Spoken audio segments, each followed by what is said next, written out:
সালামু আলাইকুম। Hello guys, সবাই কেমন আছেন? আশা করি সবাই ভালো আছেন। আমি আল্লাহর রহমতে অনেক ভালো আছি। তো অনেকদিন পর আপনাদের সামনে আরেকটা নতুন ভিডিও নিয়ে আমি চলে এলাম। তো দেখেন, আজকে একটু মাঠে এসেছি, আমাদের ক্ষেতটা সাফ করতে এসেছি, কারণ আমাদের ক্ষেতে আর একাদিন পরে ধান ছিটাতে হবে, আমন ধান। তো দেখুন, মাঠে কাজ করতে করতে অনেকে ঘেমে গেছি। আশপাশের আবহাওয়াটা অনেক সুন্দর ছিল, হালকা হালকা বাতাস ছিল, আকাশে অনেক রোদ ছিল।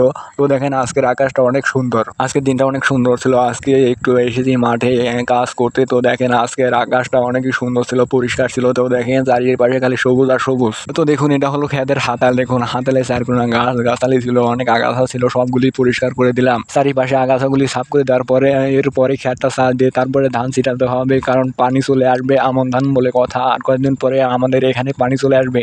আজকে মেলা কদিন হলো আপনাদের আমাদের লং ভিডিও তুলে ধরতে পারছি না, কারণ আর সেটি একটু সমস্যা, আর কয়েকদিন লাগবে সমস্যা হারতে। তো আপনাদেরকে শর্ট ভিডিও দিয়ে দিয়ে চ্যানেলটা একটু চঞ্চল লাগছি।